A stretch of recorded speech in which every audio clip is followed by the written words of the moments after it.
years ago to administer the Certified Domestic Violence Program in Florida and has received state funds for this purpose. The funding was intended to help the thousands of domestic violence survivors and their families to rebuild each year.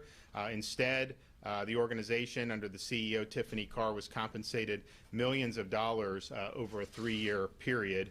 And we knew there must be accountability for the coalition's misuse of state dollars, complete lack of transparency, and betrayal of the public trust. And so we work with the Florida legislature to quickly remove the organization from statute. In February 2020, I signed House Bill 1087. The organization's sole source contract was effectively terminated upon my signature. The following month, we moved forward with a lawsuit to recoup money that should have gone to the citizens of Florida for whom it was intended. So today, the Department of Children and Families and the Attorney General settled all pending civil actions against the coalition, the foundation, and its officers and directors for more than $5 million. The settlement requires the foundation to liquidate all remaining assets and pay domestic violence centers $1.1 million to serve survivors of domestic violence. The power that this group was given for almost 20 years and their misrepresentation of appropriation of state and federal funds is inexcusable, should not have happened, and it cannot be allowed to happen in other organizations that may be getting funding from the state of Florida. So once this was uncovered, I instructed the Inspector General, Melinda McGill, to do a deep dive into other nonprofits receiving a large amount of state funds to ensure that salary compensation is in line with federal and state regulations. And we don't want to see this repeated. Now, we don't have full results on that yet, and we have not yet identified something along these lines. Hopefully we won't, but that review is underway. You got to have accountability and transparency. That was obviously lacking with this organization for many, many years. I want to thank the Attorney General for pursuing this and vindicating the rights of Florida taxpayers. I also want to thank the legislature for moving very quickly back in 2020 to eliminate this sole source provision in the statute. And with that, I will turn it over to the Attorney General for some remarks. Thank you so much, Governor. And we really appreciate those of you that are here today to join us for this important announcement. As you know, this administration and certainly Governor DeSantis, since taking office, has made it clear if someone is trusted by the voters or the state of Florida to do the work of this state, the important work in many instances like this one, protecting victims of domestic violence, they will be held to an extremely high standard, not only in the function of their work, but in terms of their integrity and the integrity of the office in which they are entrusted. And regardless of what your political affiliation, regardless of the circumstances, if you fail in that high expectation, this governor and this administration will hold you accountable and will ensure that you are no longer in that position to violate the public's trust. So today we are here to make the important announcement that the Florida Coalition of Domestic Violence, its foundation, will be dissolved, its assets liquidated, and the recovery of millions of dollars to the state of Florida, millions of dollars which should have originally gone to victims of domestic violence and not officers, directors, and certainly not Tiffany Carr for their own personal gain. This is how the scheme worked. Carr stacked the Florida Coalition of Domestic Violence board with beneficiaries of the organization's funding. And then at the end of the year, when the organization was supposed to return unused money that was not given directly to domestic violence centers to the state, it was then that she would arrange for the modification of her compensation in the form of bonuses, raises, and particularly paid time off. This allowed them to conceal the excessive compensation to Tiffany Carr. Paid time off would then be shown as a liability. It would not be reported immediately as compensation. And so over years, this was allowed to remain concealed because it kept rolling over and accruing. Some of this paid time off was so excessive when it was accrued and rolled over that it amounted to millions of dollars when it was ultimately redeemed. And that is when calls came for a restructuring of this organization, and we leapt into action. And I just want to give you some examples of this egregious paid time off that was arranged and concealed. In 1 year, Tiffany Carr received 360 days of paid time off. Now, I'll just remind everyone that's 365 days in a year. And in 1 year, it was 465 days of paid time off. Over a 3-year period after taxes, she received millions, and the compensation was so excessive that finally, when this money was redeemed, just prior to us coming into office, it triggered an excessive executive compensation tax liability under IRS rules, costing a nonprofit $1 million in tax penalties.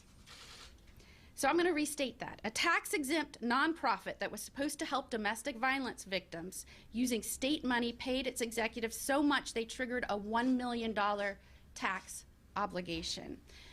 That is despicable. As the governor has said, this will not be tolerated in the state of Florida and under this administration. And I'm pleased to announce today that we have reached a settlement to recover millions for the state of Florida. Millions from the foundation, which will be dissolved. Those monies will be sent directly to domestic violence centers, and the Florida Coalition of Domestic Violence and that foundation will be dissolved and its assets liquidated. In addition to the recovery of monies we're announcing today, when those assets are liquidated, DCF, which is the state agency primarily involved, will be the creditor in line to receive any assets and the amount of those assets and recovery from those dissolution.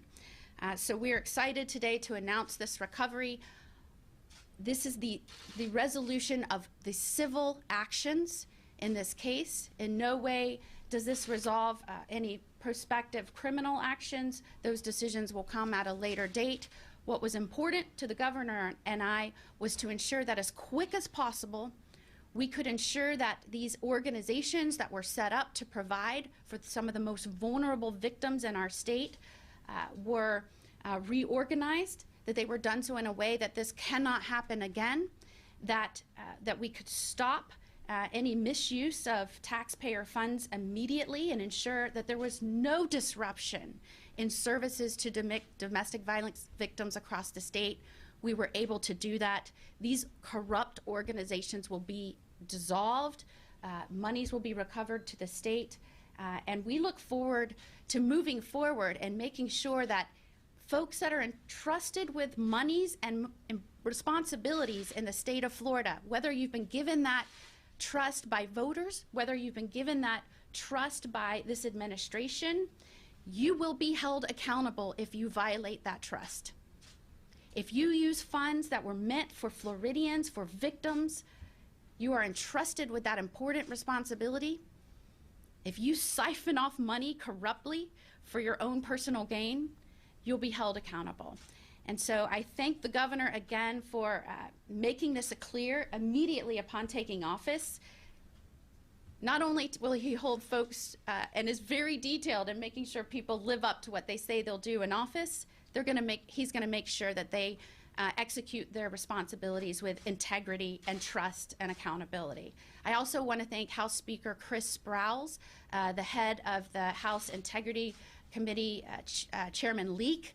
They sprang into action. They conducted an investigation that was very thorough and helped us in our efforts, and we will continue to work with the House as needed as we move forward to put in place ways that we can ensure this does not happen again in the state of Florida. So thank you for being here today. Thank you for helping us talk about this important resolution to the civil litigation. And if you have any questions, we'd be happy to take them at this time. General Moody, you said millions of dollars are being recovered. That's a little vague. Can you give us a range? Are we talking 7 figures, 8 figures? Certainly. Almost, and this is in the civil actions, we're resolving multiple civil actions, nearly $5 million, and that will come from Tiffany Carr, primarily, and officers and directors, insurance payments, and then from the foundation, those assets will be liquidated and distributed to domestic violence centers across the state. Governor, let me take this one right here. Governor, in 24 hours, the judge is expected to rule on the mask mandate in Leon County. If you lose, will you accept that decision, or will you continue to fight? Oh, no, obviously, yeah, we'd appeal. We have our Attorney General here. Maybe she would want to weigh in on the legal component of it. But yeah, no, we think, yeah, so, and obviously, if we win in district court, I'm sure it'll be, or in trial court, I'm sure it'll be appealed on the other side, too. And so that's good. I mean, I think, we obviously need to have this stuff crystallized. We think, obviously, I'll let Ashley talk about, the law, but we feel that the legislature really made a big statement with their parental bill of rights, and that's an important piece of legislation. So go ahead. I'm a parent of a young school-age child. In addition to being the Attorney General, I want to thank this governor who has said we have to protect the parents' ability to choose for their children under different circumstances. Many of these children have faced different health circumstances and parents should be able to make that choice as they're sending their child off to school. And so, I think, and the governor is right, the appropriate way to challenge something that you disagree with is to do that in court. We think the law is clear, and I think far too often, especially these days, you have elected officials. Look, all of us are concerned with the health and safety of Floridians, of Americans. We're going to keep doing everything in our effort and our powers to make sure that we are protecting our citizens. But that does not give anyone the right to disregard the rule of law, and the governor is correct. If there is an argument with a law, it should be challenged in court. Otherwise, you cannot flagrantly disregard statutes and orders in violation of law. It's pretty clear. It's a tenet of what our country is built on. Governor, you've been very passionate. Let me take it right here. Do you have any idea how many victims could have been affected by these actions of the coalition? We have 42 domestic violence centers across the state. The Florida Coalition of Domestic Violence was the entity that was to coordinate, ensure they were living up to standards, and then pass through money as needed to those organizations. The problem here is Tiffany Carr stacked that board that determined how that money was distributed with many people that were allegiant to her, that participated in this scheme to cover up this excessive compensation. And so there are certain things that went on to allow for this to happen that we have accounted for. We will make sure never happens again. But our action was so important, and why we brought it so quickly after the House investigation uncovered so much of this was we needed to make sure there was no disruption of service to the centers, and that these centers could get that money that was intended to them to help aid victims, and that will be done through the settlement. Governor, you've been very passionate about your executive order on the mask mandate. Yesterday, you mentioned additional consequences for districts that aren't obeying this, that are forcing kids to wear masks here in Orange County. It's starting next week. What are those additional consequences going to be? You'll hear an announcement from the Board of Education about the first two districts. That'll happen very soon. And then I know there's parents who've had their rights taken away who are going to pursue legal action. I think you will see that in some areas. And look, that when you do a Bill of Rights type of piece of legislation, obviously there may be certain enforcement mechanisms that like the state would do, and maybe in this case with penalties. The penalties will be applied to the politicians who violated the law. There'll be no penalties applied to school children or teachers or any of that. In fact, if teachers just follow state law, they'll be protected for doing that. So that'll be the penalties will be focused on the politicians.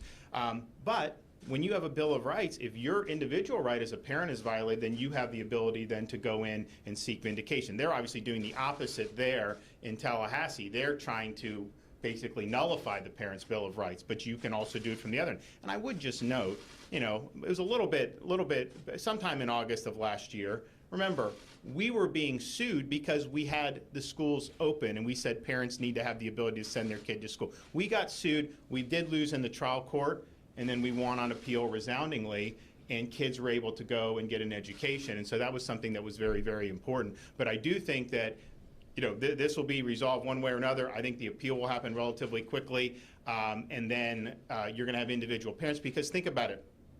This, in terms of health, there's parents whose kids have not done well wearing the masks all day.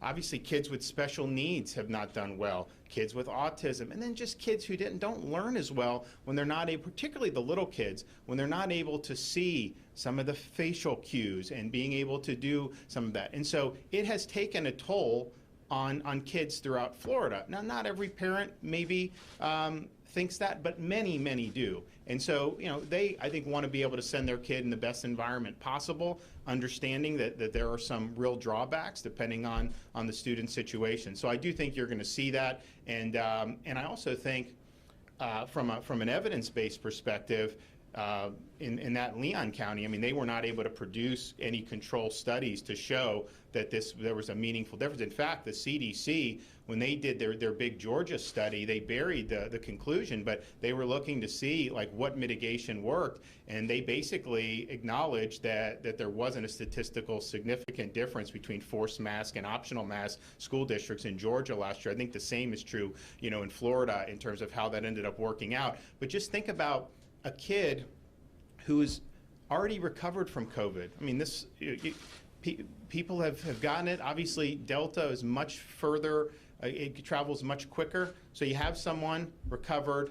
Now they're in there. To have them wear a mask, if that's not something the parent wants, from a scientific basis, I think you'd be hard-pressed to say that's going to have any effect, even if you think the cloth masks are doing a lot of to block the viral. This is somebody that has. There was a study just out of Israel showing, again, just how potent the immunity conferred from infection is. I mean, it does provide you protection. I know there's some that don't like to acknowledge it, but that clearly is a scientific fact at this point. So I think that there's a lot of bases for parents to look and say, hey, my kid's got special needs. I have rights under the statute. I'm going to go in. Or my kid has immunity from a prior infection documented by all these different studies. What possible basis does it serve to take my right away and to make them do it? So I think you're going to see a lot of that flushed out. So what are the additional consequences for our elected leaders? In Tallahassee, a judge tomorrow also expected to rule about the unemployment, but the crisis a lot of people still have, they can't get through the DEO, claims are still stalled. I'm wondering if you can just give some insight on where the fixes are and where Dr. Scott. So when you're looking at some of the claims, so most of the claims go through very quickly, fortunately. There's been a lot that's been done. Now, fortunately, we don't have nearly as many claims as we did a year and a half ago. But there are some claims where the employer will contest, where there's a need for verification. They go through that. It takes a little longer. They are working to try to get to deal with that. But here's the issue. There's been attempts of fraud on our unemployment system, $10–20 billion worth of attempts. We've stopped, Dane Eagle will give you the exact number, we've stopped at least 10, I think up to $20 billion in fraudulent claims. We had over $1 billion in just 1 month, I remember, in January. And so that's what's happening. The system has to protect against that. And so if there's things that are flagged, they've got to go down and do it. So they are working hard to do it, but just they are being, it's not just Florida, inundated with fraudulent claims. This has become a major cottage industry. I think we have done, the amount of fraud that's been paid out in Florida is much less than many other states, because I think we've taken it our responsibility to try to protect the taxpayers on this and not do it. So you're going to end up with, I think, hundreds of billions of dollars throughout the country in just fraudulent unemployment claims will have ended up being paid out. And so we'll see to court. I can tell you this, in terms of unemployment, there are jobs available in Florida. Obviously, we had an upheaval in the economy nationwide in March of 2020, in April. I mean, it was tough times. And we worked to get this system up and running. It was a struggle there for some time, put a lot of resources in to be able to handle that. But now we're in a situation, we have 400 to 500,000 job openings in the state of Florida. If you go around, almost everyone wants to hire in some way or some form. And so, the need to have elongated unemployment and all that is not where it was back then, because we have so many opportunities. And I think you're seeing that. I mean, some of these jobs, you're getting a signing bonus. You may be working at a fast food place or some of this other stuff because the need is so intense. There's some restaurants that are doing very well, but they have to close 1 or 2 days a week because they don't have enough folks to be able to work. So we're in a much different position. We obviously had almost 70,000 private sector jobs in July, and then we'll get the August numbers. But then September, because the extended window will end, I think you'll see even more folks. So I'm just confident there's people that want to hire you. If there weren't any place to go, if this were March of 2020, April 2020, look, it'd be a different ballgame. But we fortunately have a lot of opportunities now in Florida, and we want people to be able to seize those, to take advantage of those opportunities. And obviously, it's just good for our business. It's good for our economic base that these folks are able to kind of keep going and having the adequate staffing that they need. Okay. What are those additional consequences? What are they?